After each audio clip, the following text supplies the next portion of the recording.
Down and out, riddled with doubt, had nowhere to go. Everything's moving so slow, but time's moving too fast. I hope this feeling don't last. Well, I've been away from myself too long.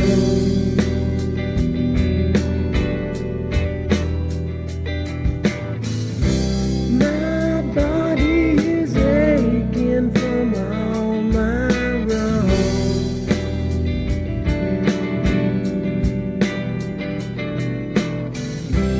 And now that I know I'm not that strong,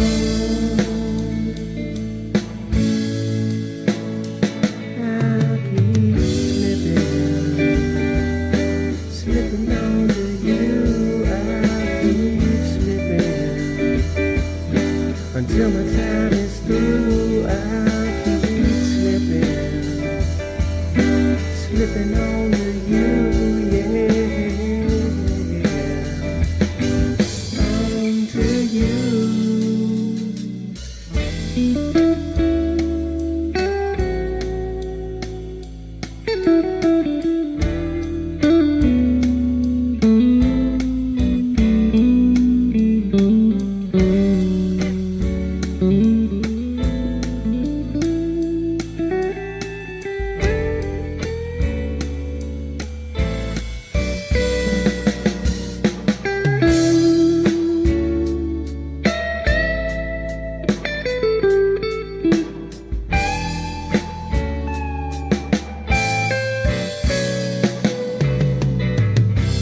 Well, I've been away from myself too long.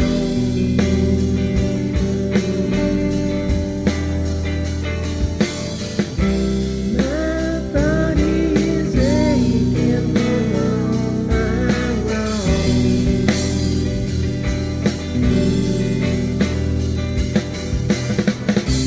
And now that I know I'm not that strong,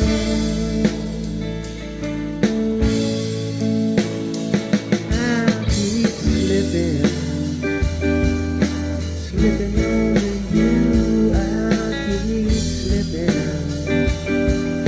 until my time is through. I'll keep slipping onto you, yeah, onto you.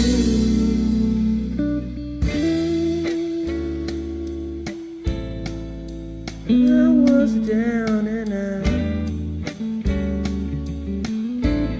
so riddled with doubt,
I am the devil. I am the Lord Satan from the netherworld, ruler of the damned and eternal king of hell. Even I, the master of deceit, can only stomach so much bullshit from the mainstream media and indie grifters. That's why I tune in to Morning Extra with Uncle Warren, because he eliminates my competition, and also because I know I'm gonna see that motherfucker soon.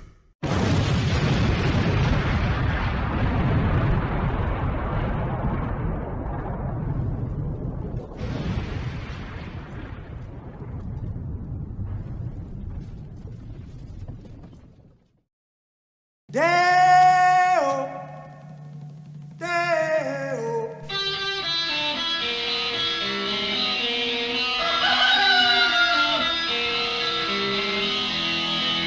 Baby's got a booger and a shooter and that shit is all go down.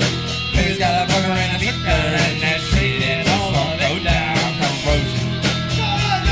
Corrosion to the thighs, erosion of her pride. Baby's got a shooter, baby's got corrosion now, baby's got it. Transfer to Red Line trains at Belmont.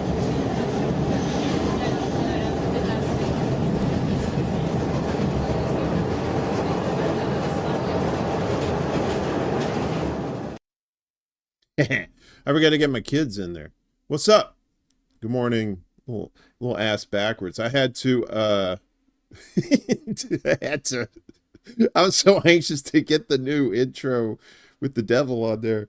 I forgot my Patreon. Sorry about that, but we got you in there.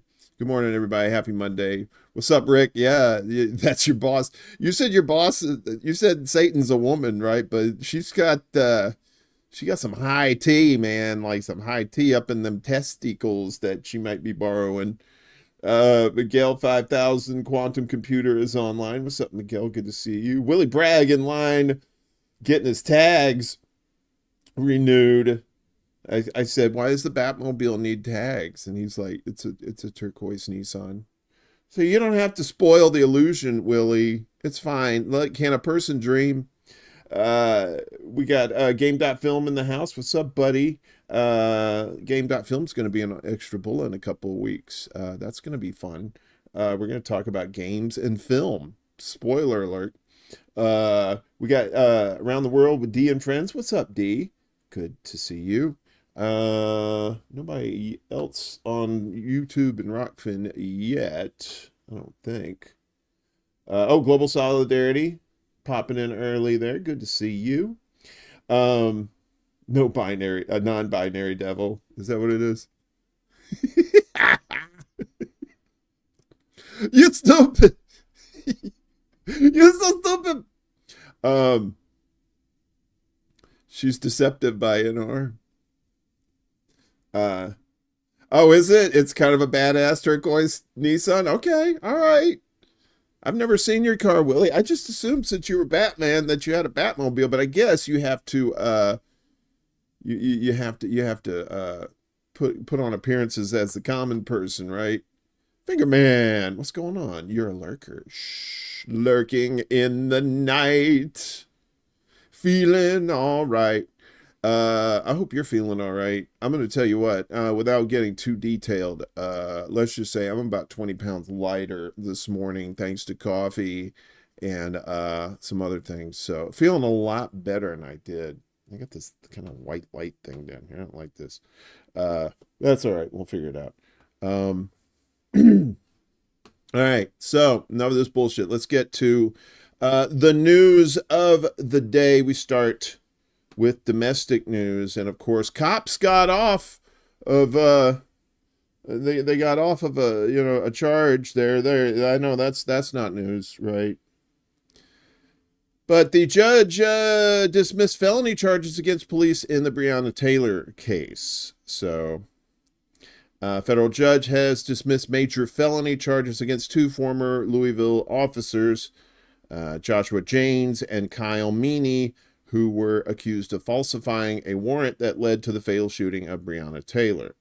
According to reports, U.S. District Judge Charles Simpson ruled that Taylor's death was legally caused by her boyfriend, Kenneth Walker, who fired at police during the raid, not by the warrant's validity. The Tuesday ruling, this was last week apparently, reduced the civil rights charges against James and Meany from potential life sentences to misdemeanors, citing no direct link between the warrant and Taylor's death. However, Judge Simpson upheld the conspiracy charge against James and the false statement charge against Meany. In 2022, Attorney General Merrick Garland announced federal charges against James and Meany, accusing them of knowingly falsifying part of the warrant and endangering Taylor by sending armed officers to her apartment despite neither being present during the raid. In March 2020, when police executed the drug warrant at Taylor's apartment, Walker fired a shot, hitting an officer, believing the intruders were not police. Walker's response led to a police return fire that killed Taylor.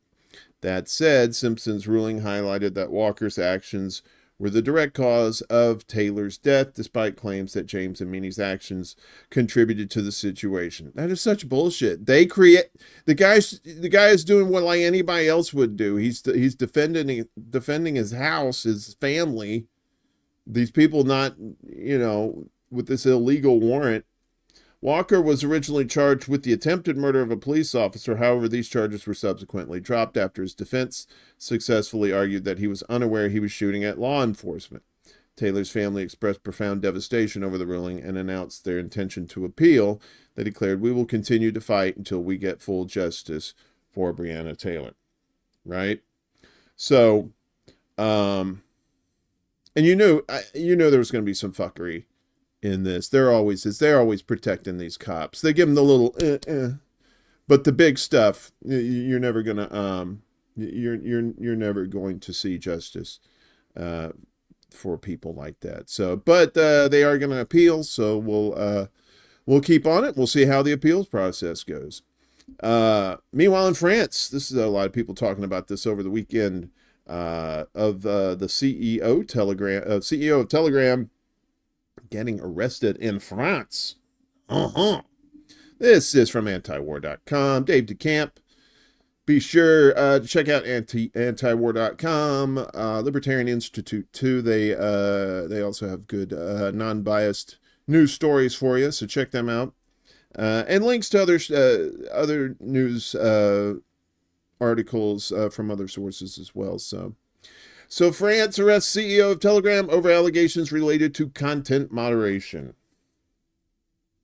French authorities have arrested Pavel Durov, the CEO of the messaging app Telegram, over allegations that the platform is not doing enough to moderate its content. The arrest, which has chilling implications for free speech in Europe, occurred on Saturday night when Durov arrived in France on a jet that left Azerbaijan. Durov was born in Russia but left in 2014 and now has citizenship in France and the UAE, where Telegram is based. According to reports, France is accusing Durov of not doing enough to curb criminal activity on the app. It is absurd to claim that a platform or its owner are responsible for abuse of that platform, Telegram said in a statement on Durov's arrest. Telegram also said that it abided by EU law. Telegram abides by EU laws, including the Digital Services Act. Its moderation is within industry standards and constantly improving, it said. Yesterday, French judicial authorities extended Durov's detention. According to AFP, the initial period of detention for questioning can last up to 96 hours. After that, the judge can decide to free him or pursue charges and keep him behind bars. Telegram has over 900 million users worldwide and is widely used in Russia and Ukraine, where it's relied on as a source of information on the war. I can't remember who the source was, but I saw somewhere where they were somebody had gotten some Israeli data, like tons of it, and put it on there. And when Israel said to take it down, they said, we're not going to do it. And so this is probably, if that makes sense as to why they're getting him now. Durov told former Fox News host Tucker Carlson in an interview earlier this year that he left Russia after the Russian government asked for personal information about users of VK, a social media site similar to Facebook that he founded in 2006. Durov said he was given the choice to hand over information when he was asked or sell the company and leave Russia, and said he chose the latter. Durov also said in the interview that he had faced pressure from the FBI during visits to the U.S. He said one of his engineers was approached by U.S. government officials who wanted to hire him as part of an effort to give the U.S. a backdoor into Telegram to access user data, similar to how U.S. intelligence agencies have access to American tech platforms. Interesting, huh? It's never what the mainstream media makes it out to be, right? There's always some sort of fuckery. And it doesn't stop in France. So this from RT. Telegram under investigation in India. The messaging app's founder, Pavel Durov, has been arrested, as we just reported, for failing to moderate the platform. Sacre bleu, exactly. The Indian government is investigating Telegram over concerns that the messaging app is being used for criminal activities such as extortion and gambling, according to online media outlet Money Control. The report follows the arrest of Telegram CEO over the weekend. The investigation into the messaging platform is being led by the Indian Cybercrime Coordination Center under the Ministry of Home Affairs and the Ministry of Electronics and Information Technology. Money Control wrote on Monday, today. Yes, today. The app could even be banned. In India, depending on the probe findings. Publication cited a government official as saying, Telegram is one of India's most widely used messaging apps, boasting over 5 million registered users. Noted Money Control. The report suggests that the probe is looking into activities such as extortion and gambling, allegedly facilitated through peer-to-peer communications among Telegram users. Ha! We're going to talk about that guy in a second. Though the app complies with India's information technology rules, the fact that it does not have an office in the country is reportedly complicating the government's efforts to regulate and investigate the platform. And then it goes on to talk about him being detained, and that the company complies with EU laws. And Moscow is saying that it's bullshit. Moscow, they should just have one guy on a camera. Just every time some bullshit happens, he just goes, bullshit. Or however you say it in Russian. So Moscow is calling out Western human rights groups over Durov's arrest. When the Telegram messaging app had legal issues in Russia, its founder remained free, the foreign ministry spokeswoman noted. Oh, there she is. Oof. One of my future ex-wives right there. And let me tell you, when I'm with her, I won't be Russian. I'll be taking my sweet time. Giggity-goo, giggity-goo, giggity-goo, giggity-schmoigan. Russian Foreign Ministry spokeswoman Maria Zakharova has asked if international human rights groups will pressure France over the arrest of Durov, given the harsh criticism levied at Russia several years ago when it tried to regulate the messaging app's operations. The Russian entrepreneur was detained in France. The French authorities had reportedly issued an arrest warrant for Durov, arguing that insufficient moderation allows for Telegram to be widely used by criminals. Zakharova, who took to Telegram on Sunday, recalled how in 2018 a group of 28 NGOs, including Human Rights Watch, Amnesty International, Freedom House, and Reporters Without Borders, condemned a Russian court decision to block Telegram in the country. Those NGOs demanded that Moscow stop creating obstacles to Telegram's operations at the time and guarantee the rights of users to publish and anonymously consume information online, she wrote. They called upon the UN, the Council of Europe, the OSCE, the Organization of Security and Cooperation in Europe, the EU, the US, and other governments to resist Russia's move and protect the fundamental rights of freedom of expression and privacy, the spokeswoman recalled. She reminded the NGOs that Moscow had legal issues with Telegram over the technical parameters of its encryption system, like many other countries. Meanwhile, Durov remained free all this time, continuing to develop Telegram, she stressed. What do you think? Will they appeal to Paris this time and demand Durov's release, or will they swallow their tongues? The spokeswoman asked her audience.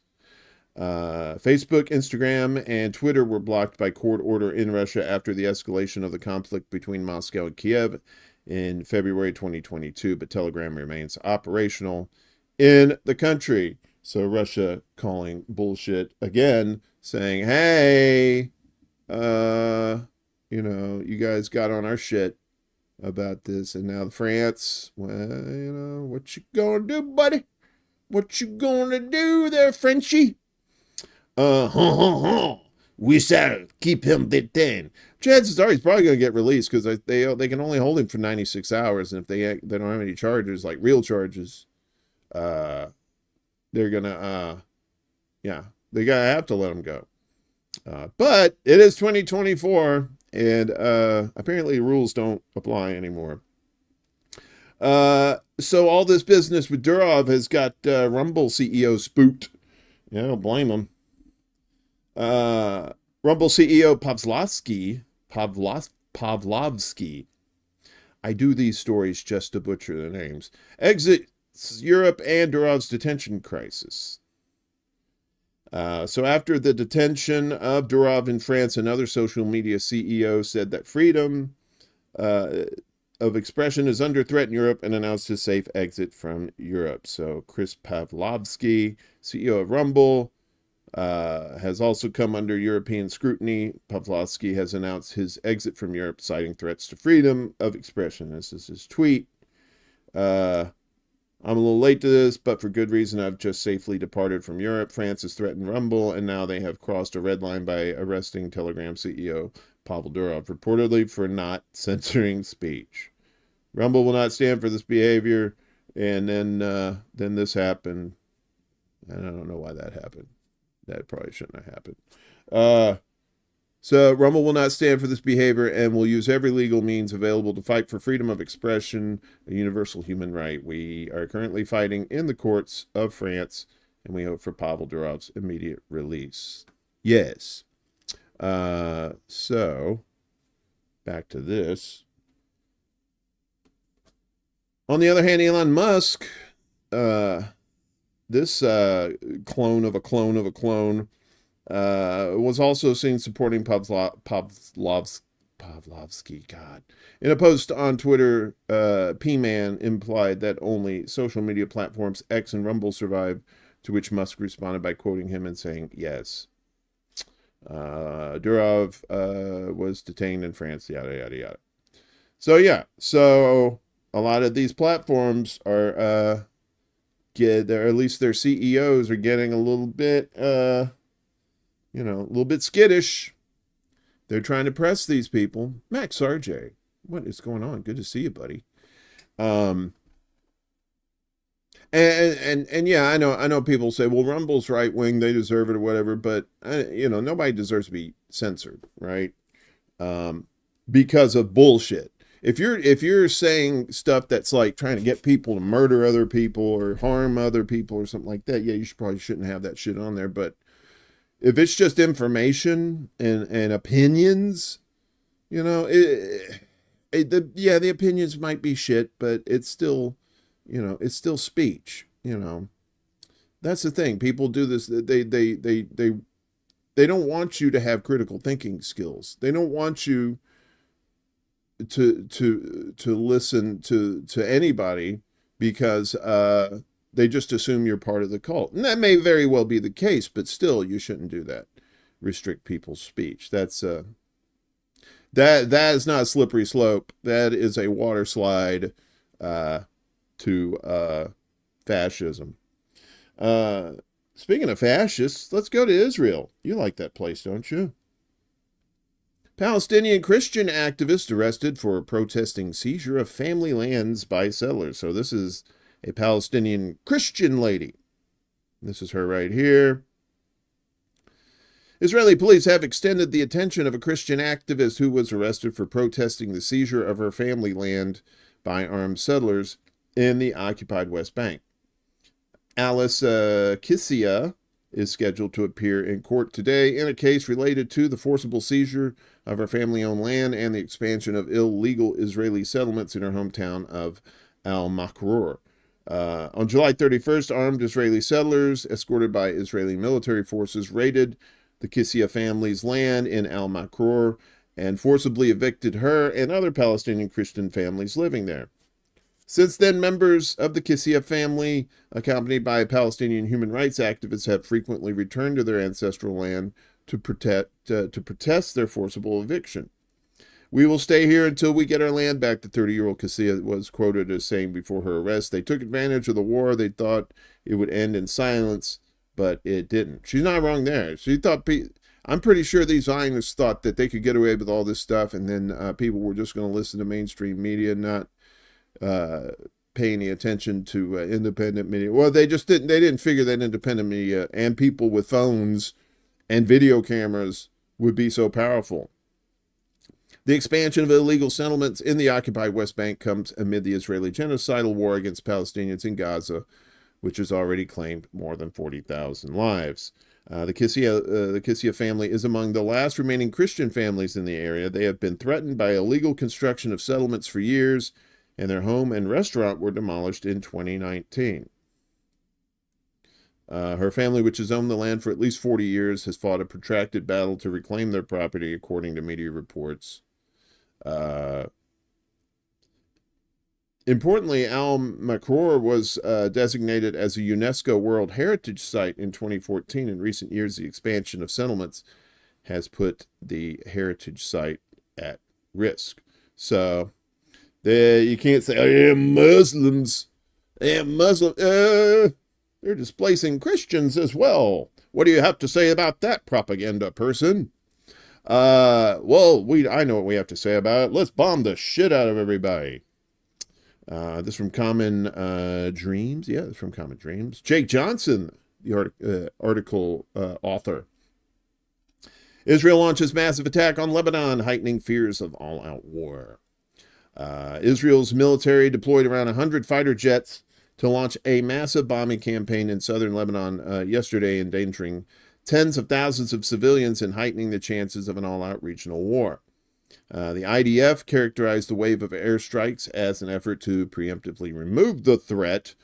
That's, good job there. The threat, what is the threat? A small child, a newborn baby? Posed by a purportedly imminent Hezbollah attack, but observers argued the Israeli bombing marked a serious escalation that could further undermine hopes of a ceasefire deal in Gaza. They don't want a ceasefire. They want this to become all-out war.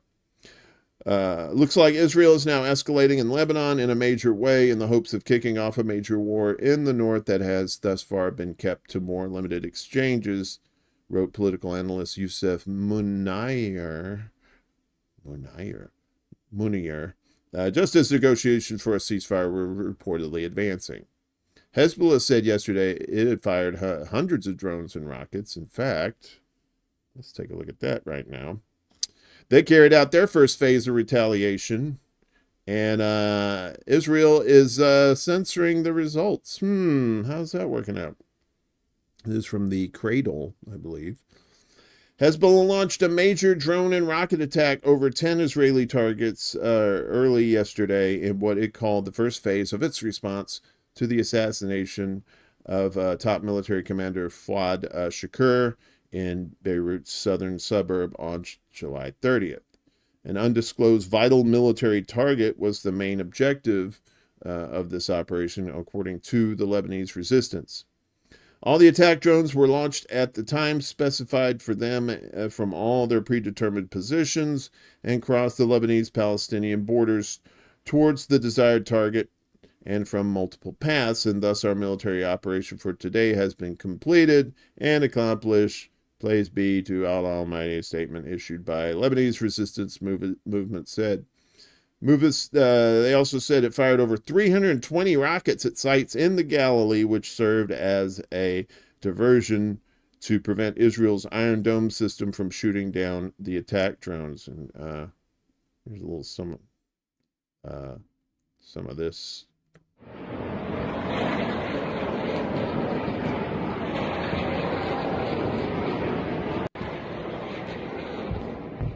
Boom, boom. Boom, boom. That's crazy.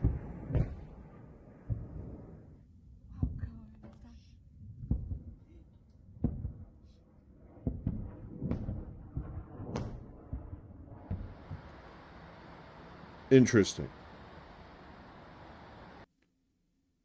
Meanwhile, the Israeli military claimed it carried out preemptive strikes that successfully thwarted a massive attack by Hezbollah after identifying overnight preparations for a major attack. Approximately 100 IAF fighter jets struck and destroyed thousands of... Okay, yeah, we reported that. The Lebanese resistance movement addressed Israel's announcements in one of its statements, calling them empty claims that contradict the facts on the ground and will be refuted in a speech by Secretary General Hassan Nasrallah.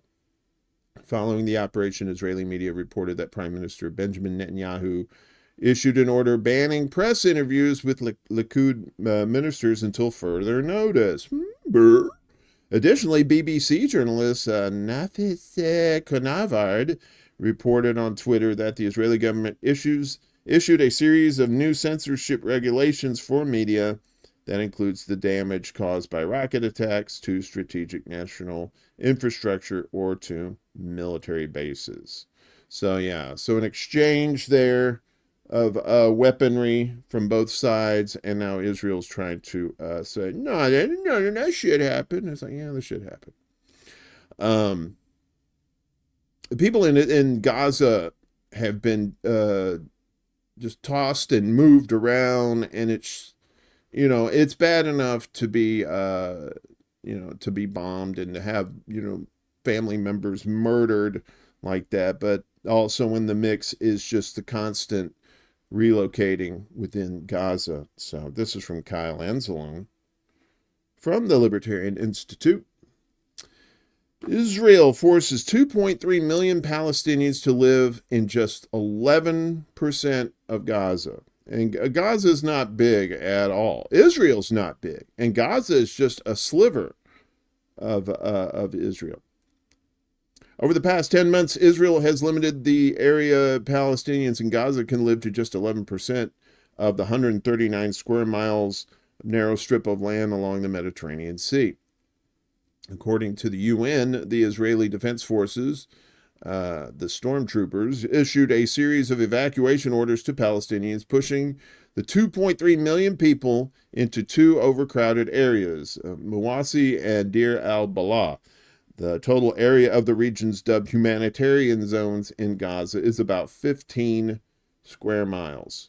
Just think of like how many people live in Manhattan, right? The population density of Manhattan Island.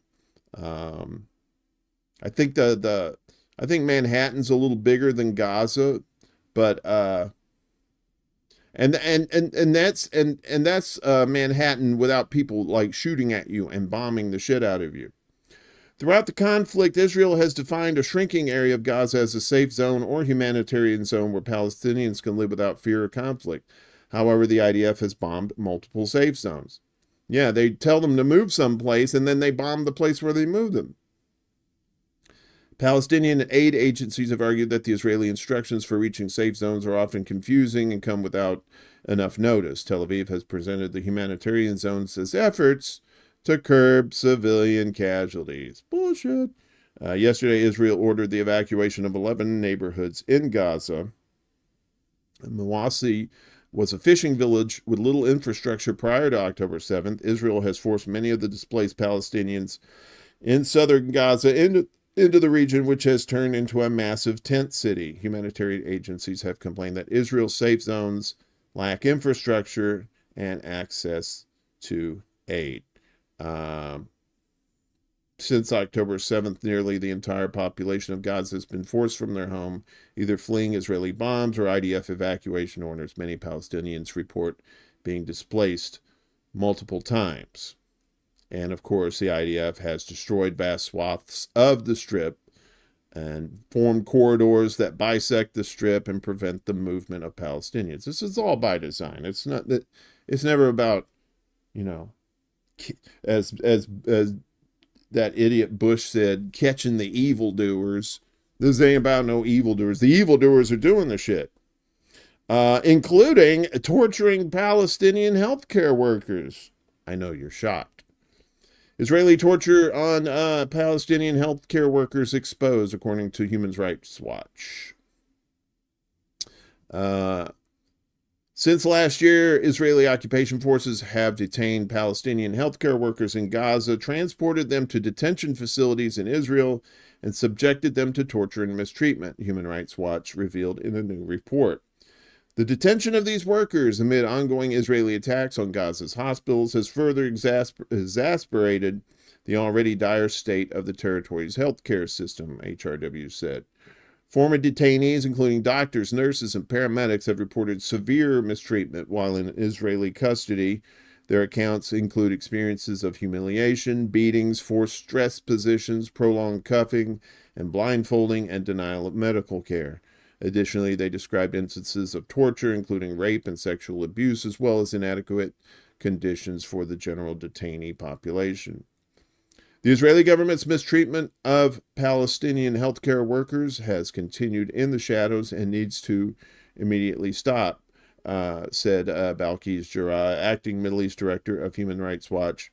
The torture and other ill treatment of doctors, nurses, and paramedics should be thoroughly investigated and appropriately punished, including by the ICC, the International Criminal Court. But these are the ICC are the same people that want to put Hamas leaders in the same boat as the Israeli leadership in issuing arrest warrants for both of them. So yeah, if you want a deeper dive on this, this is on Al Mayadeen, but you know, I'm sure other people might be talking about this as well. We shift focus over to Pakistan, and just shit's just going on all over the place. All kinds of just murders, craziness. And that's what happens when people don't have any kind of faith in their leadership. People start taking things into their own hands, and then you have all kinds of real evildoers going around and murdering people. So this from Al Jazeera. At least 38 killed in multiple armed attacks in Pakistan's Balochistan area. The Balochistan Liberation Army claims at least one of the attacks with past similar incidents staged by them. Armed men have killed at least 38 people in 3 assaults amid other reported incidents of violence in the Balochistan province in southwestern Pakistan. And if I'm saying Balochistan wrong, I'm sorry, that's the way I'm saying it, because it's easy to say it that way. I'm an American. Kiss my ass. Several buses and trucks were stopped overnight yesterday by armed men who checked passengers' IDs before shooting 23, setting 10 vehicles ablaze and escaping in the remote area of Rarasham in the Musakale district. Musakale? That one's probably not right. Elsewhere in the province, 9 people, including 4 police officers and 5 passersby, were shot dead in the Kalat district. On the same day, 6 people were killed as a railway track was blown up in Balan. A police station in Mastung was attacked, and several vehicles were burned in Gwadar, city of Balochistan. And this is where some of the attacks are going on. There was video up here too, I think, of some of the things, just blown up vehicles, that sort of thing. The province has had a simmering rebellion for years with several armed groups present. Rights groups have denounced Pakistan's response to the movement, which they document as including enforced disappearances and other forms of state repression. The attacks along the highway that connects to the province of Punjab came shortly after the Balochistan Liberation Army warned people to stay away from the highways in the province. In a statement, the group said its fighters targeted military personnel traveling in civilian clothes who were shot once they were identified. Pakistan's Minister of the Interior, however, said the dead were innocent citizens. Vehicles traveling to and from Punjab were inspected, and individuals from Punjab were identified and shot. A senior official in Musakail told the AFP news agency. I'm not trying that name. Najibullah Kakar? Oh, okay, I tried it. It's not bad. Yeah, so Pakistan dealing with all kinds of crazy shit. And, they got nukes too. Don't forget that. On a I don't know. I'm going to be honest with you. I don't cover too many stories about like Muslim religious gatherings and stuff like that, but I thought this was very interesting. Millions of Shia Muslim pilgrims gather in Iraq for Arbaeen. And this was happening in other countries too, I believe. More than 21 million Shia Muslims took part in the Arbaeen pilgrimage in Iraq this year, marking the 40th day of mourning for the martyrdom of Imam Hussein, the grandson of the Prophet Muhammad and founding figure in Shia Islam. The event peaked yesterday with attendees displaying their support for Gaza. Arbaeen, which means 40 in Arabic, is one of the world's biggest religious gatherings and a major event for Shia Muslims, who are the majority in Iraq and Iran. That's a lot of people. These are Shia Muslim devotees gathering between the shrines of Imam Abu al-Fadl al-Abbas and Imam Hussein in Iraq's holy city of Karbala, where Hussein and his brother Abbas are buried in two enormous mausoleums facing each other, the center of the Shia world during this time. Pilgrims freely express their suffering, weeping and wailing in memory of Hussein, who was killed in 1680 during a battle in Karbala with the Umayyad Caliph Yazid. This year, the events have included prominent displays of Palestinian flags by pilgrims amid the war in Gaza. Total number of Arbaeen pilgrims reached over 21,480,525. The institute that manages the Abbas Mausoleum and is responsible for the count said. Among those, 3.5 million Iranian pilgrims, according to official figures reported in Tehran. So, like I said, that is going on in other countries as well. Meanwhile, in Saudi Arabia, they're not celebrating anything because their oil exports profits are taking a dump, as it were. What's up, Ed? Good to see you. I do speak fast. That's my old radio training. Some of us, we're the get to the point quick guys. So from Middle East Eye, Saudi Arabia, their profits from oil exports plunge as kingdom tightens purse strings. Saudi Arabia needs oil revenue to complete mega projects like NEOM and achieve its economic ambitions. If you don't know what NEOM is, it's that long ass, skinny, like city that they want to build with the train and like drones and all kinds of shit in it, in the middle of the desert. Saudi Arabia's revenue from oil exports plummeted to a 3-year low, testing the kingdom's ability to support oil prices by choking supply. That's how they usually do it. They cut off the supply, and then the prices go up. But I guess that's not working anymore. Saudi Arabia earned just only $17.7 billion from oil sales abroad in June. Oh, that's so sad. According to government data, or 9% less than it did at the same time last year, and 12% less than in May. Bloomberg reported last month that Saudi Arabia exported about 5.6 million barrels of oil a day in June, just 250,000 barrels more than it was exporting during the start of the COVID-19 pandemic when global travel and oil demand crashed. Saudi Arabia has cut production in a bid to support prices, but Brent is hovering. Brent? What's that? Brent is hovering at around $76 per barrel, roughly 7% less than it was trading at the same time last year. Brent rallied to $91 per barrel in April, but has fallen as concerns about the U.S. and China's economies weigh on markets, and traders brush off the risk of the war in Gaza escalating. The drop in revenue will be felt in Saudi Arabia, which is tightening purse strings to drive funds into Crown Prince Mohammed bin Salman's planned mega projects, including that dumbass NEOM. The IMF estimates that Saudi Arabia needs oil at $96.20 to balance its 2024 budget. That's what happens, right? You got, what is it? Champagne tastes on a beer pocketbook. Is that the old saying? So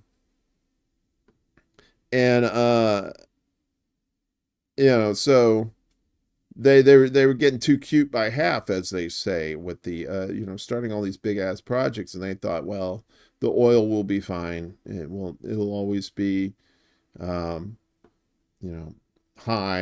But other people were getting oil from other places like Russia, the United States too. We don't really get to feature many Mint Press news stories on here, but this was over the weekend by Kit Clarenberg. If you're not checking out Mint Press News, please do. Very informative stuff there. So it looks like the CIA, a CIA front is preparing a color revolution in Indonesia. So if you don't know what a color revolution is, the long and short of it is basically when the CIA comes in, stirs up opposition to whoever is in control that isn't playing ball with United States, and they try to get their little puppet in there, and more often than not, that happens. So it looks like that's happening again in Indonesia. So this is from Kit Clarenberg. Be sure to follow him on Twitter too as well. Documents passed anonymously to Mint Press News reveal the National Endowment for Democracy, NED, a notorious CIA front, is laying the foundations for a color revolution in Indonesia. Back in February, wait, how old is this? This is 2024. I don't know if that's right. In February 2024, citizens will elect their president, vice president, in both legislative chambers. Current Maverick leader Joko Widodo, widely believed by Indonesians, is ineligible for a third term, and Ned is preparing to seize power in the wake of his departure. This operation is conducted despite the leaks indicating Jakarta's foremost intelligence agency has expressly warned U.S. officials to stay put. With good reason. The paper trail is a stunning insight into how Ned operates behind the scenes, from which obvious inferences can be drawn about its activities elsewhere, past and present. By the organization's own reckoning, it operates in over 100 countries and disperses in excess of 2,000 grants every year. In Indonesia, these sums have helped extend the endowment's tendrils into various NGOs, civil society groups, and most crucially, political parties and candidates across the ideological spectrum. What's up, Steve? Good to see you, bud. This broad spread bet goes some way to ensuring U.S. assets, one way or another, will emerge victorious next February, so it's to be 2025. However, a veritable army of Ned operatives, that sounds frightening, on the ground is also primed to challenge, if not overturn, the results should the wrong people win. Personal grants, in other words, bribes, from the endowment have already secretly been distributed to Indonesians for staging anti-government protests. What skullduggery Ned has in store for Election Day isn't certain, although sparks are assured to fly. At the very least, these documents amplify, reinforce what endowment co-founder Alan Weinstein openly admitted in 1991. A lot of what we do today was done covertly 25 years ago by the CIA. So check out this article on Mint Press News. It is from Saturday, I believe, and Kit Clarenberg wrote that up. Good stuff there, Kit. Thank you, sir. He's the good Kit. No comment.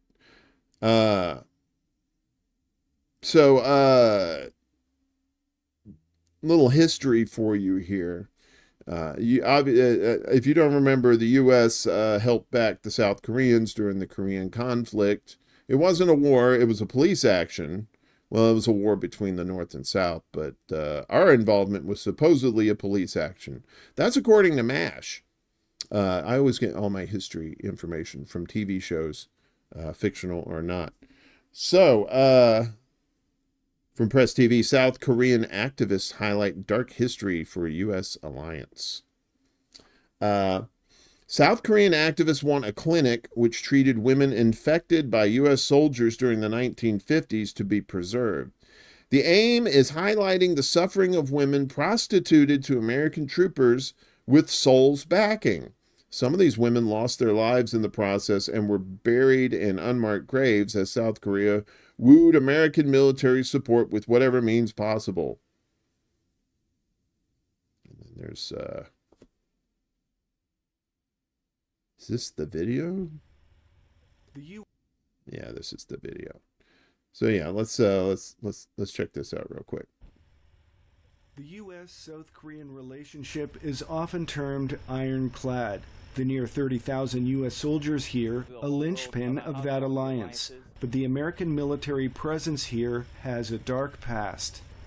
In the aftermath of the 1950-53 Korean War, South Korean dictator Park Chung-hee wanted American forces to remain in South Korea.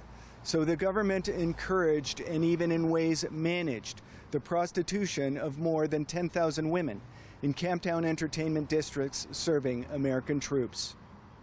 Chae Hee-shin grew up in a province dotted with U.S. military bases, known for camp towns termed GI heaven. Sexually transmitted diseases were rife, the government complicit. They chose to say, we will make women's bodies clean, so come out and enjoy the pleasure. The Korean government already had guidelines for treating STDs, and in Dongducheon alone, 4 STD clinics were created. Like many South Koreans, Chae campaigns for peace. She wants to have the last such clinic preserved for history. It was called the Monkey House, for the drugs which caused women's arms to hang down low. Some women reportedly died from shock, and activists say some were buried in unmarked graves. They prescribed strong drugs like penicillin to manage the STDs. And when the women got better, back to the clubs they would go. U.S. military police and Korean police would check the clubs to see if the women had been examined and treated. A nearby cemetery holds other consequences of the camp towns. More than 1,000 nameless, numbered graves, mostly women, likely some babies. A history of the South Korea-U.S. alliance, somewhat remembered. Frank Smith, Press TV, Dongducheon, South. All right.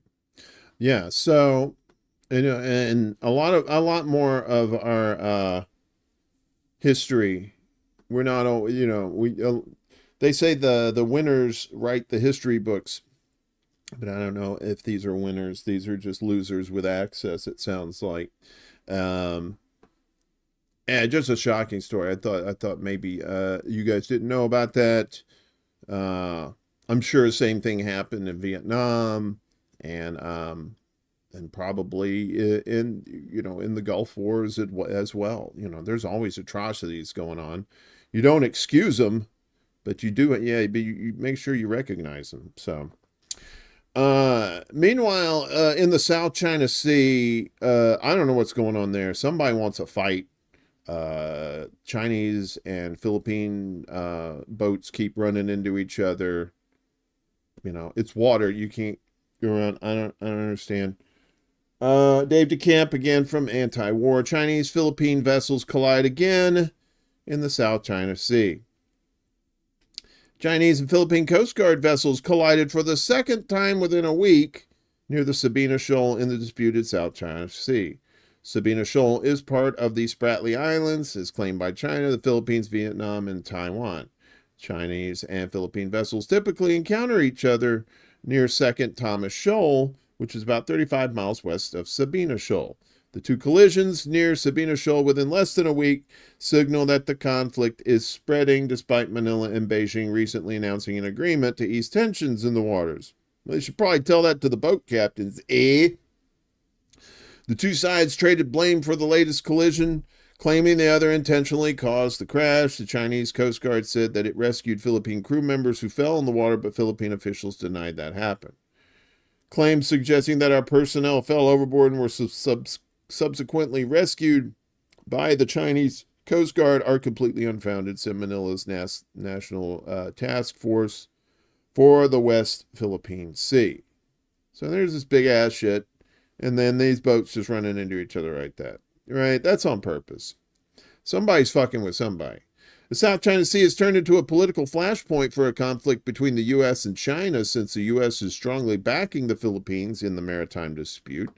The U.S. has repeatedly vowed to defend the Philippines if the situation turns into a shooting war, saying the U.S.-Philippine Mutual Defense Treaty applies to attacks on Philippine vessels. National Security Advisor Jake Sullivan reiterated the pledge after last week's incident in a conversation with his Philippine counterpart. White House has said in a readout of the call, Mr. Sullivan reiterated the ironclad U.S. commitment. What's this ironclad commitment shit? To the U.S.-Philippines Mutual Defense Treaty, which extends to armed attacks on Philippine armed forces, public vessels, or aircraft to include those of its Coast Guard anywhere in the South China Sea. Not to be confused with the Doobie Brothers song, China Grove. Oh, China Grove, doo-doo, doo-doo-doo, doo-doo-doo-doo-doo-doo-doo. What is this?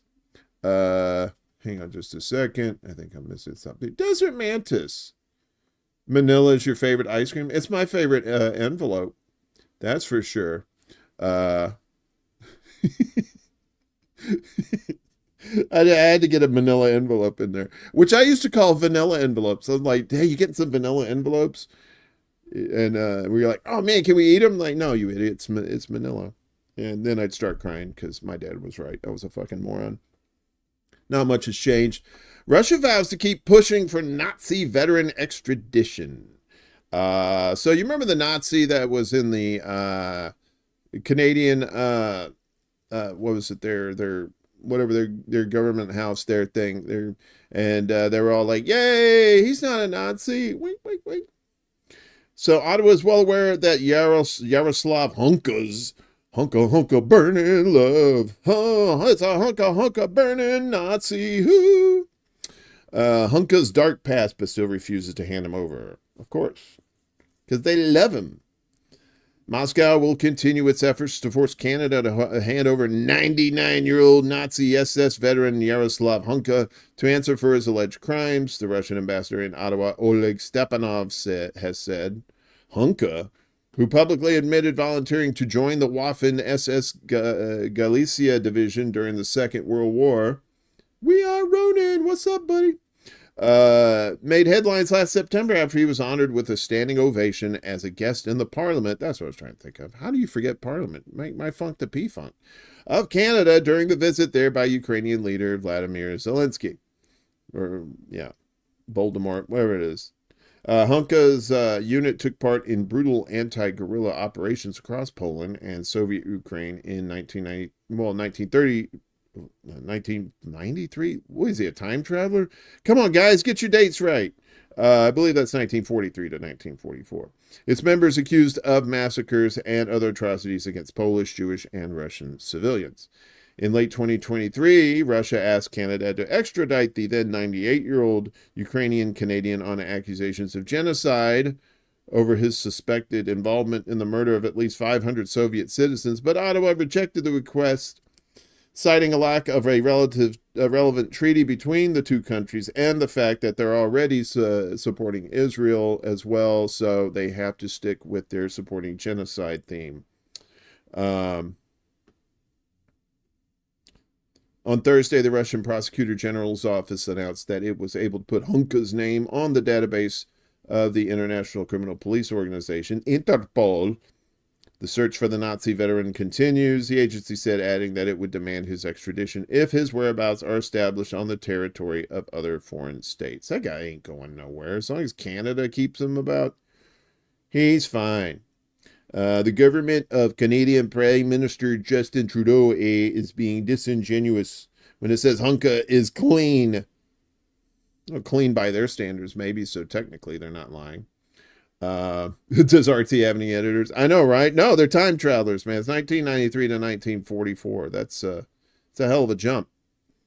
The practice in the country is that anyone who claims to have fled communism and who hasn't committed any crimes on Canadian territory is considered a good citizen, the envoy explained. They turn a blind eye to what they did before they arrived here as if it never happened.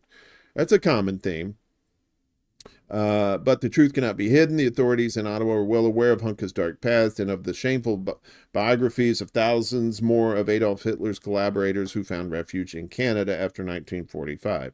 And the United States, too. Wink, wink, wink. Project Play Paperclip. Beep, beep, beep, beep. So, yeah.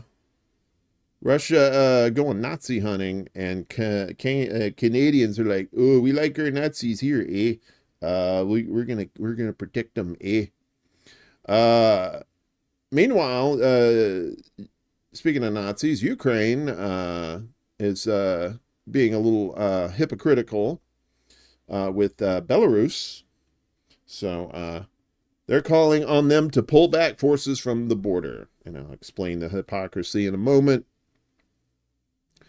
Yesterday, Ukraine called on Belarus to pull back what it described as significant levels of Belarusian forces and equipment deployed at their common border.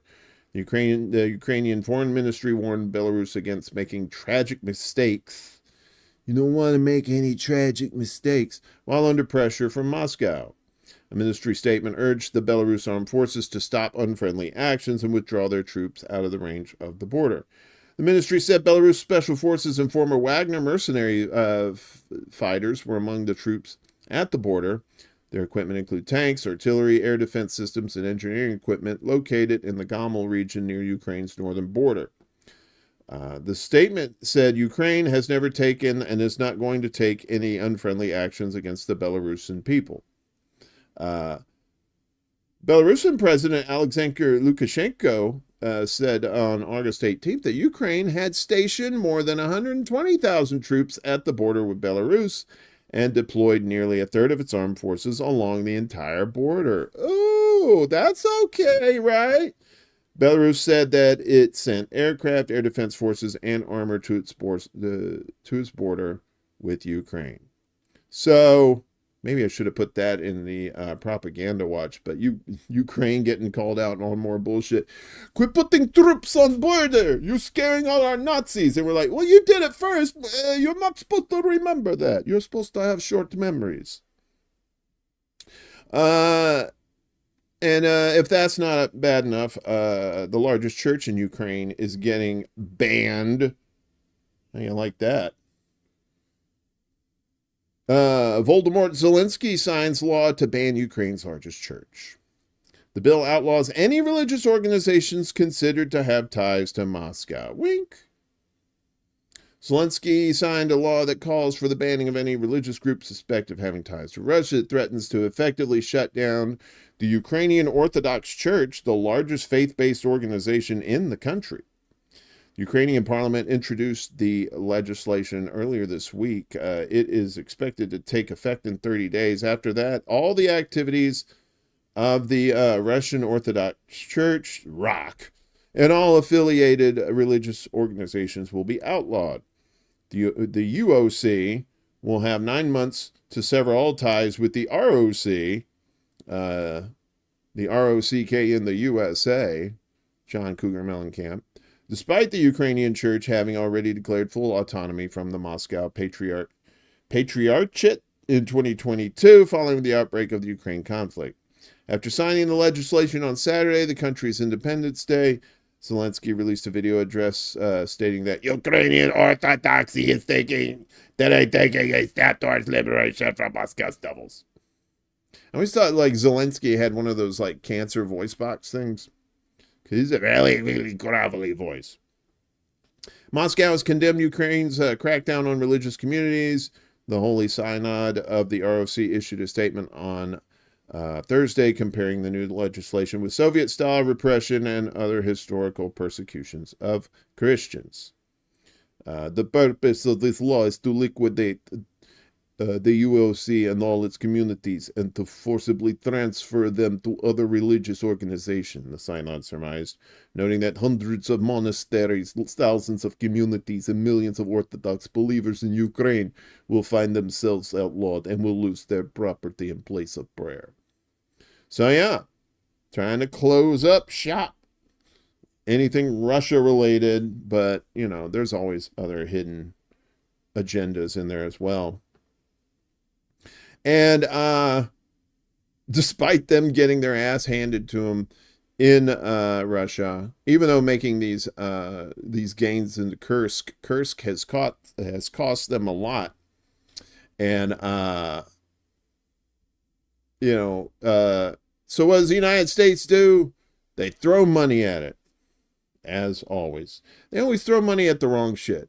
If they threw money at the right shit, maybe things would be better. But, you know, we can talk about that later. So U.S. announces new round of military assistance for Ukraine. Surprise, surprise. The United States says, this is from Al Jazeera. The United States has announced a new round of military assistance to Ukraine following a phone call between Voldemort and Sleepy Joe. He talked to somebody. I don't know if he talked to Joe. I hope he talked to him in the morning. Pentagon said Friday that the latest aid package would be worth $125 million, and Biden said that it would include air defense munitions, ammunition, and anti-armor missiles. Russia will not prevail in this conflict. The independent people of Ukraine will prevail, and the United States, our allies, and our partners will continue to stand with them every step of the way, Biden said in a statement while he was on the shitter.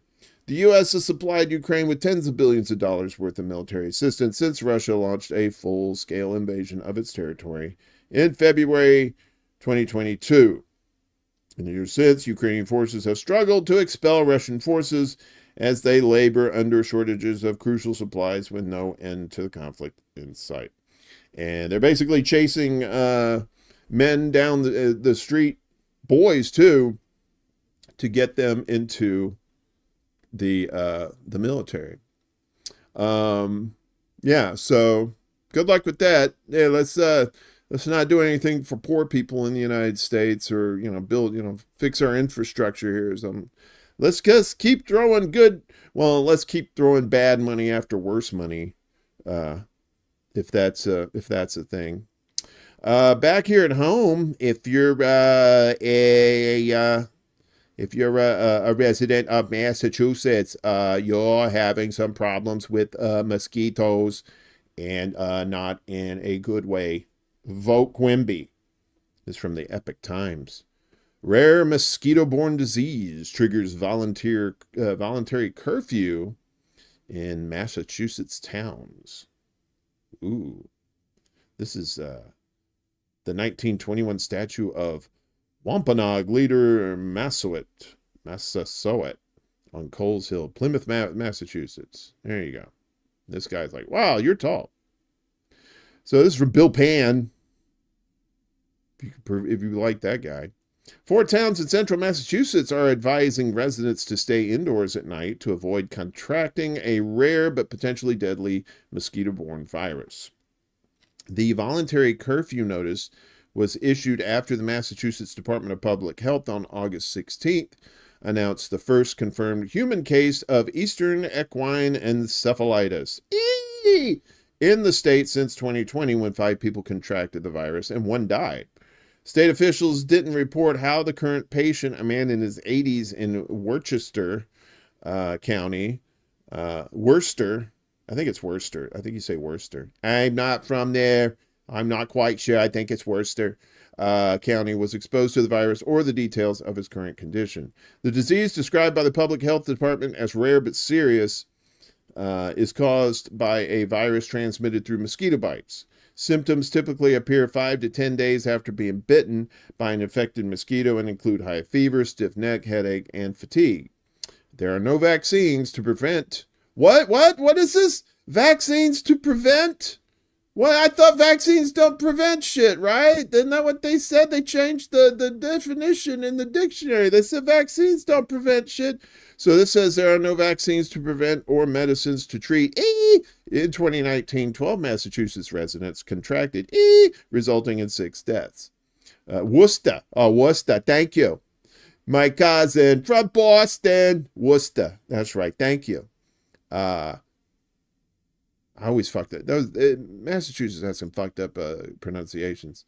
E is a rare but serious disease and a public health concern, said Massachusetts Public Health Commissioner Dr. Robbie Goldstein. I want to remind residents of the need to protect themselves from mosquito bites, especially in areas of the state where we are seeing E activity. 4 towns, Douglas, Sutton, Webster, and Oxford, are designated as being at critical risk level. Town officials urging people to use precautions, including avoiding going outside from dusk to dawn, where many mosquito species are more active. Let's see. Yeah, so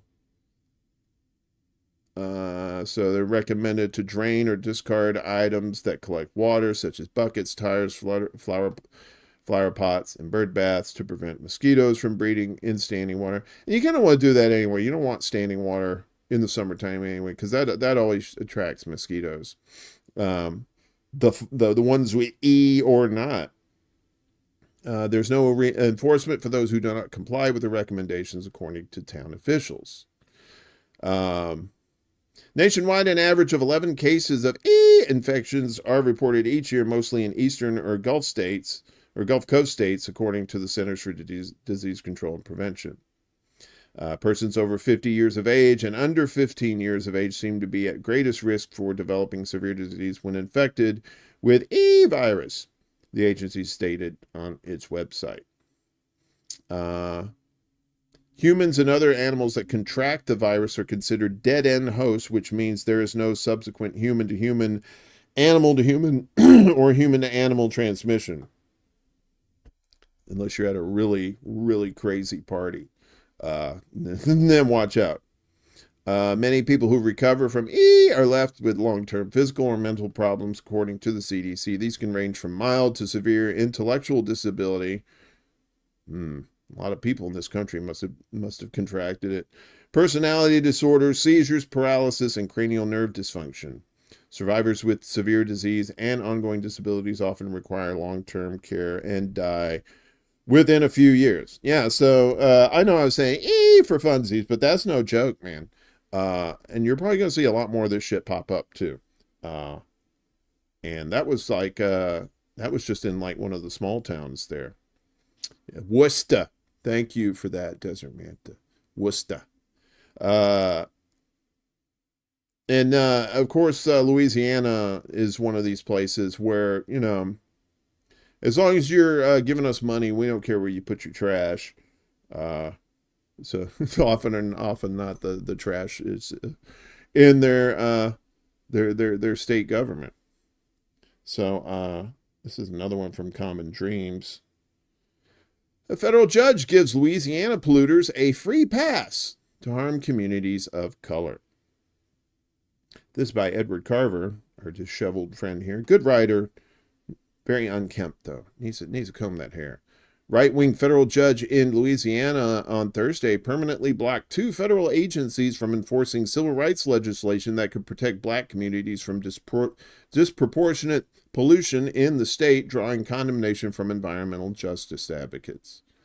The 2-page ruling issued by U.S. District Court Judge James Kane, who was appointed to the federal bench in 2019 by then-President Donald Trump, is a setback in the push for accountability for corporate polluters, most notably in Cancer Alley, a roughly 85-mile stretch that runs along the Mississippi River from Baton Rouge to New Orleans.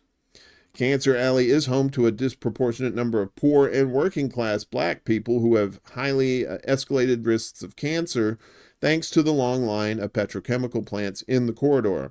A recent study showed that the air there is far worse than previously realized.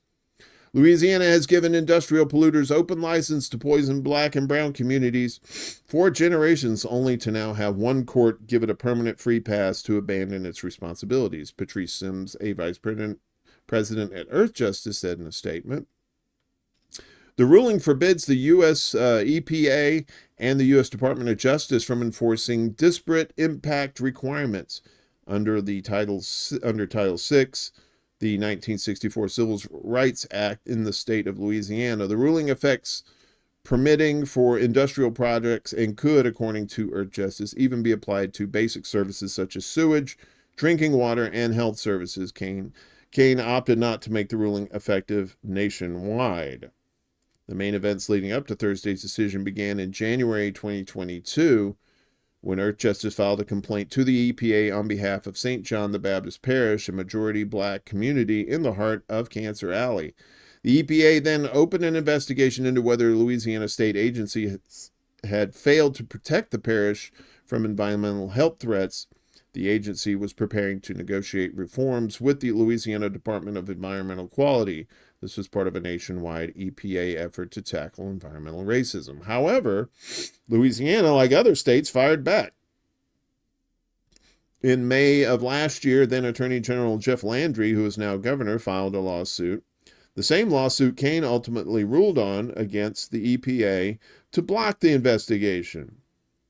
The next month, the EPA dropped its investigation, disappointing parish residents and human rights groups. The Intercept later reported that the agency dropped the investigation because of a fear the state's case would reach the U.S. Supreme Court. Kane could then have dropped Louisiana's suit, but in a move that may have been aimed at preventing future such investigations, he moved forward with it, issuing a 77-page temporary injunction in January that laid the groundwork for today's far briefer decision, which made the ruling permanent.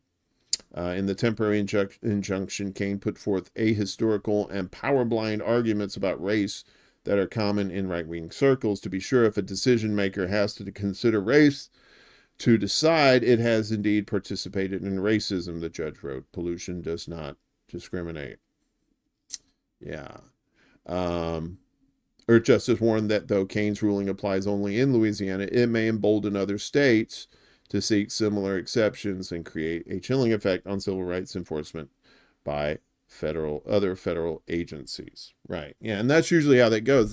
So one state will see if they can get away with it, and the other states that want to get away with it, they'll say, okay, they did it in Louisiana. I'm pretty sure we can do it here. Florida will probably be next because that's, they're both equally as crazy. Finally, in news, this is a long show today. This may go to 11 o'clock. Sorry, folks.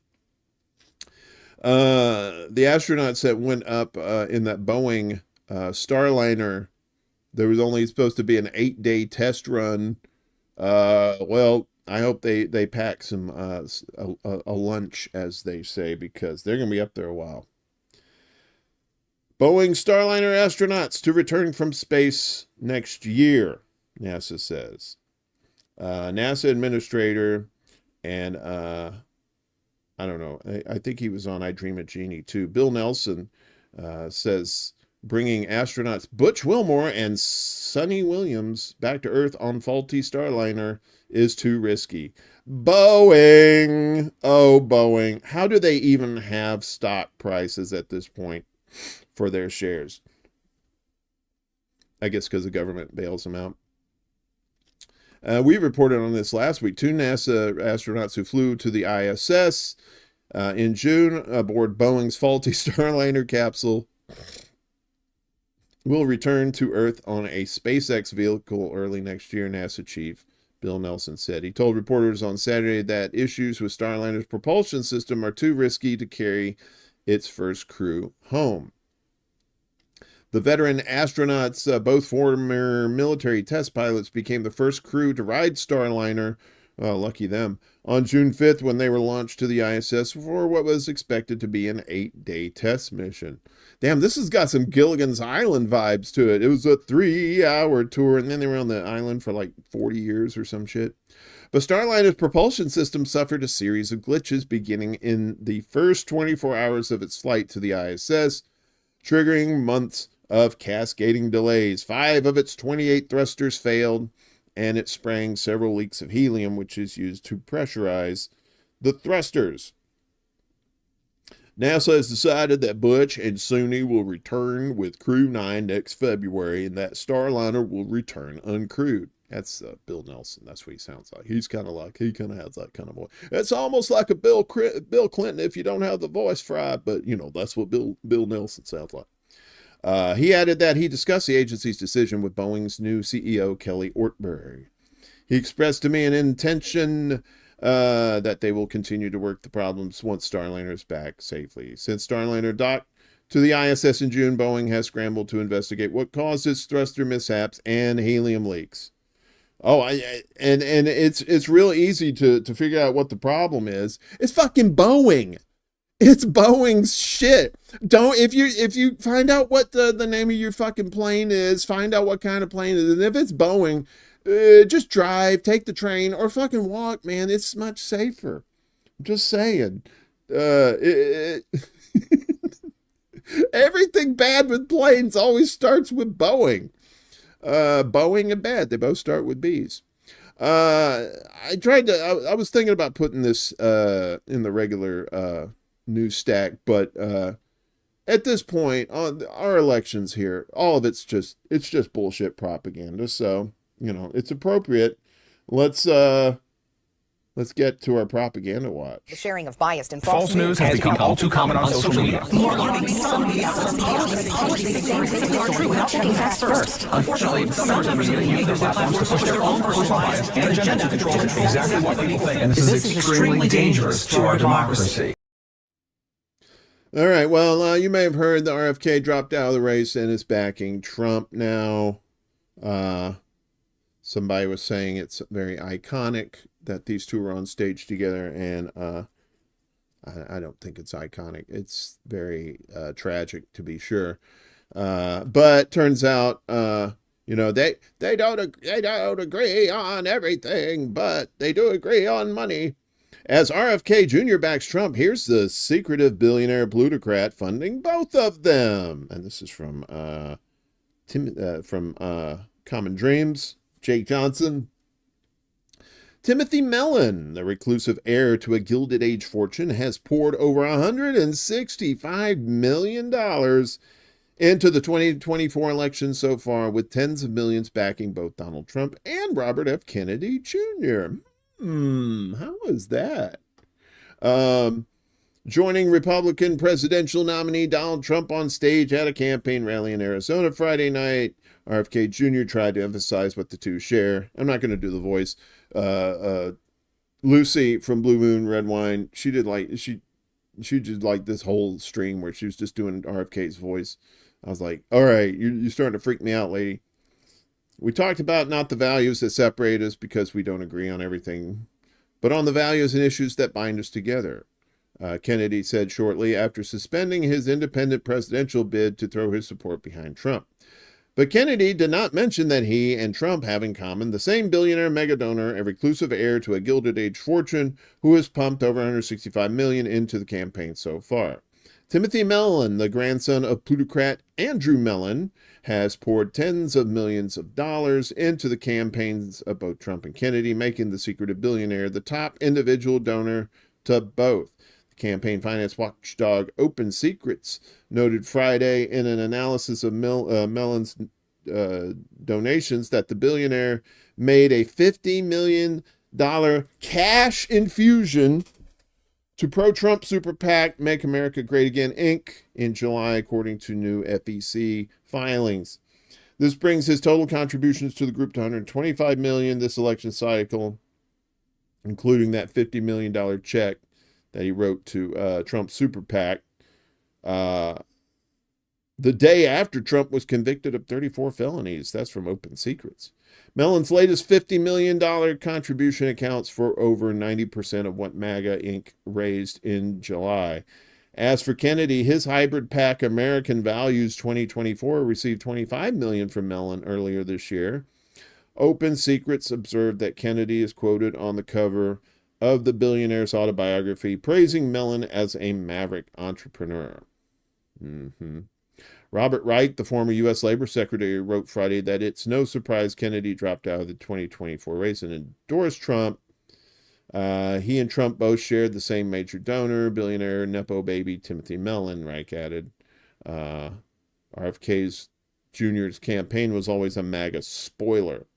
Mellon is a member of a powerful group known as Guardian Angels, a label for big donors who supply 40% or more of a committee's funds and are a political group's top contributor, Open Secrets explained. Spending from super PACs and other outside groups has topped $1 billion this election cycle. We've already told you about that. And the largest spender to date has been MAGA. U.S. billionaires who are collectively richer than ever, of course, thanks pandemic, aren't exclusively backing pro-Trump groups. Former New York Mayor Michael Bloomberg has cut huge checks to Democratic PACs, and groups backing Democratic nominee Kamala Harris have received large donations from LinkedIn co-founder Reid Hoffman and Netflix executive chairman Reed Hastings, among other rich executives. In fact, Kamala Harris making bank, son. Fleecing the flock, as it were. Hey, what's up, Choosy? Oh, Willie, I did not know you did that, my friend. Let's get that in here. Willie says, people will forsake independence and go back to the two-party swamp. I am disappointed by both RFK Jr. and Jesse Ventura. Both parties suck, Johnson. That's a Tim Black reference. I know what that is. Thank you for that, Willie. Thanks for the 10 spot. Willie had 2 great shows last night. Make sure you're checking out Willie Bragg's show on YouTube. He's on Twitch too. We didn't know that. So good to see it. And his videos actually play on Twitch, unlike some people's. This guy. Yeah. So, and he was talking about Jesse Ventura and RFK Jr. last night. So, Jesse Ventura, scared out of his mind, is decided to endorse Kamala Harris. So they set a $540 million record. $540 million. Harris's team said $82 million came in during last week's convention as her campaign for the presidency gains momentum. The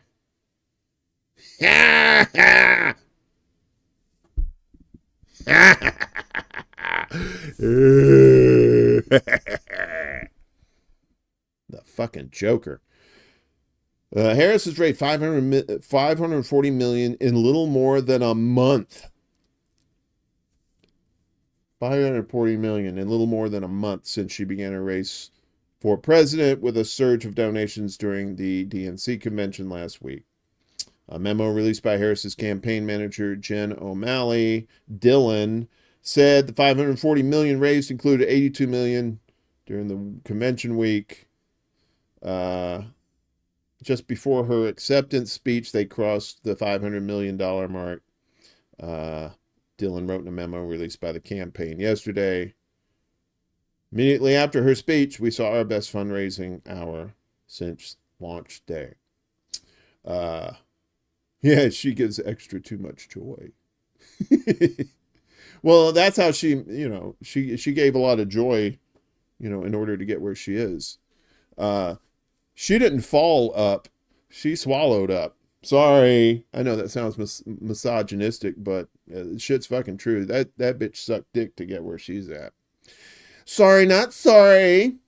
And then finally, in our propaganda watch, we know Israel loves to lie, play the victim, always talking shit, and their lies have been exposed one right after another, and here is no exception. So, freed Israeli captive Noah Argamani says she was wounded by Israel, not Hamas.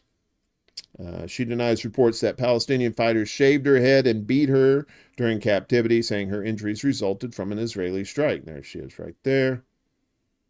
Argamani, an Israeli woman freed from Hamas captivity in Gaza in June, said Friday that her injuries were caused by an Israeli airstrike during her rescue operation, not by a Hamas attack. Speaking to diplomats from G7 countries in Tokyo on Wednesday, Argamani detailed her ordeal after she was taken captive by Palestinian armed groups during the October 7th attack. However, 2 days later, She issued a statement on Instagram saying that some of her remarks had been misquoted and taken out of context. Oh, gee golly, who the fuck would do that? Contrary to some Israeli media reports, Arbaeen clarified that she was not beaten or had her hair shaved by Palestinian fighters. She says, I cannot ignore what happened here over the past 24 hours, taking my words out of context, she wrote, referring to the Israeli media coverage of her Tokyo speech. Hamas members did not hit me while I was in captivity, nor did they cut my hair. I was injured by the collapse of a wall caused by an Israeli Air Force pilot, she added. Israel was added for emphasis, but Hamas was, they don't have planes. As a victim of October 7, I refuse to be victimized once again by the media. Good on you. Good on you, lady. That's what we always got to keep up. We got to, catch these people in these lies. They're going to keep lying to you. And when they do, you got to call bullshit on it. So that's what shows like this are for. Some of the other shows in this space too are to expose this propaganda. So we can get these people out of these fucking cults and get them out of these bubbles and get them to start using the critical thinking skills, right? I figured we'd end on a nice note here. Yeah, of course not. With the what is it? The thing, the that protocol they have to where it's like, nope, we'll kill the hostages too. I forget what it is, but you guys know what I'm talking about. Finally, Egypt is trying to turn a negative into a positive, right? And I think this is pretty good. This is some pretty good stuff. Yes, Desert Mantis, liars gonna lie. That's all they do. They don't know the truth. If they know the truth, they sprinkle it in. Like what's that saying? The devil always mixes a little truth with his lies. It's the Hannibal directive. You would think, and being an A-Team fan, I would remember Hannibal, but of course, that didn't happen. But finally, Egypt, like I said, doing some good things, or at least trying to turn a negative into a positive. So Egyptian startup turns plastic waste into tiles. All right. And I probably don't do it justice. Let's let the magic of television help us here. Tiny shards of plastic ready to be turned into tiles. This is the production line on the outskirts of Cairo of Tile Green, which aims to make the country's construction industry more environmentally friendly. Started 3 years ago, the young entrepreneurs at the Egyptian startup are combating two problems: the country's huge levels of plastic waste and high levels of emissions from the cement used in the building sector.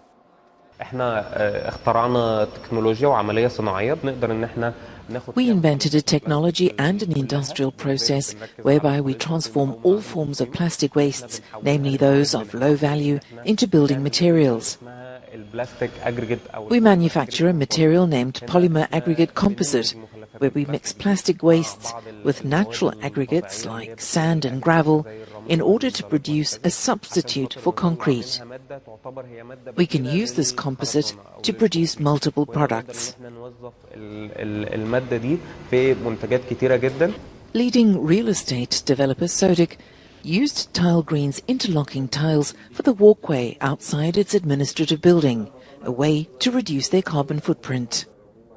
Expertise of Tile Green and their passion to produce a very interesting building material from technical, from quality, from aesthetic perspective gives us the opportunity to collaborate with such a startup, not only because it's a high quality building material, but also because it's aesthetically pleasing.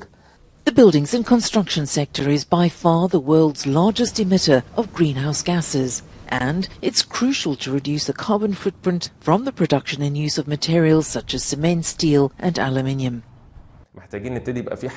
We need to offer startups incentives, whether tax or financing perks, so that they can continue to exist in the Egyptian market and keep growing. Meanwhile, we also need to raise the awareness of developers and users that such options are available on the market. Any designer who wants to construct a green building needs to know first what green material is out there. Tile Green says its technology can also be applied to produce more than 40 other products. This includes building bricks, floor tiles, pillars, different precast products, as well as urban furniture.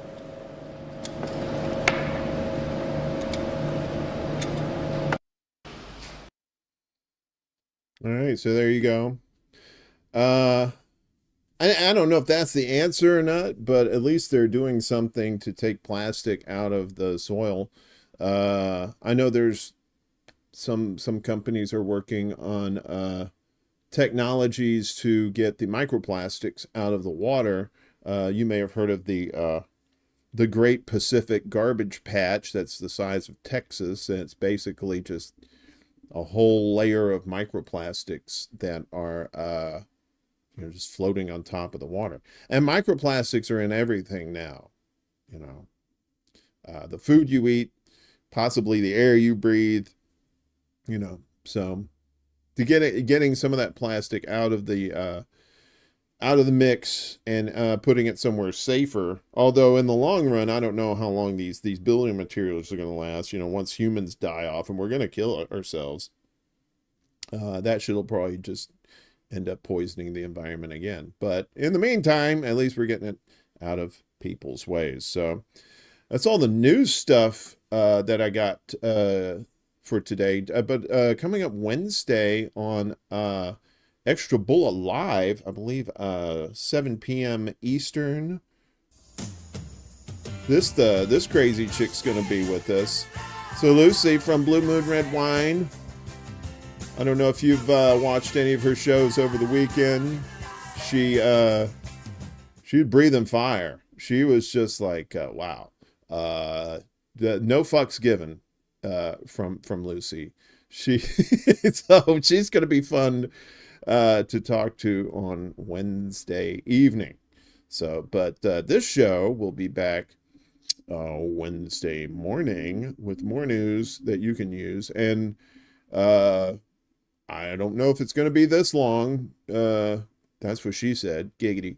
But I cram all these stories in here, and I don't really, as a news producer, I should probably be like just freaking out because when you produce the news on a TV station, you have certain time that you have to produce certain segments before you have your commercial breaks and that kind of stuff, and then you have a certain amount of time to do the show.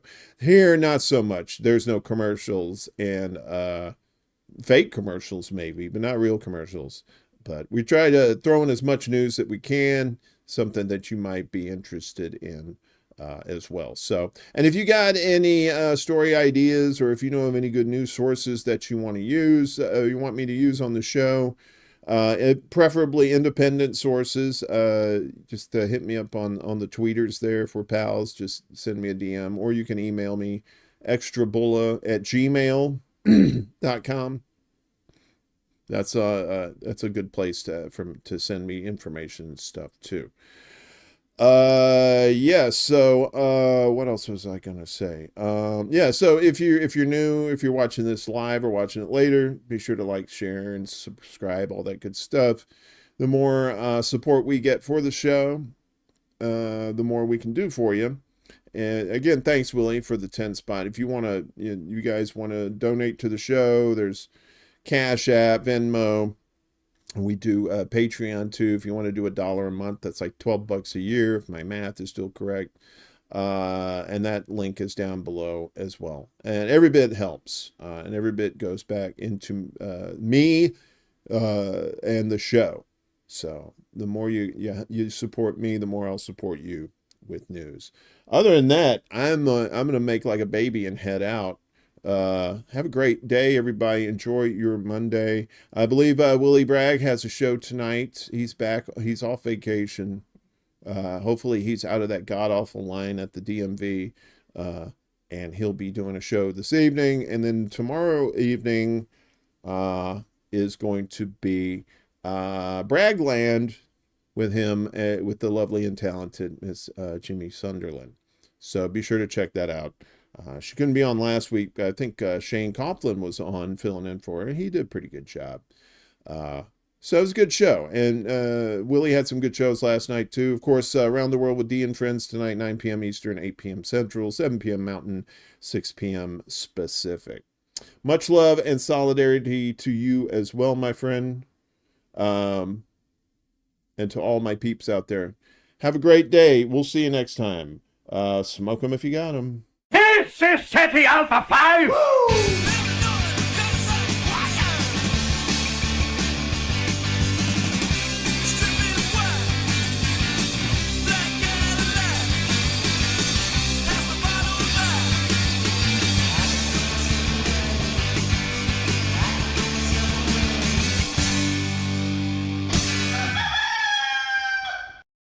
Damn good song, wasn't it, dog? You like that song? All right.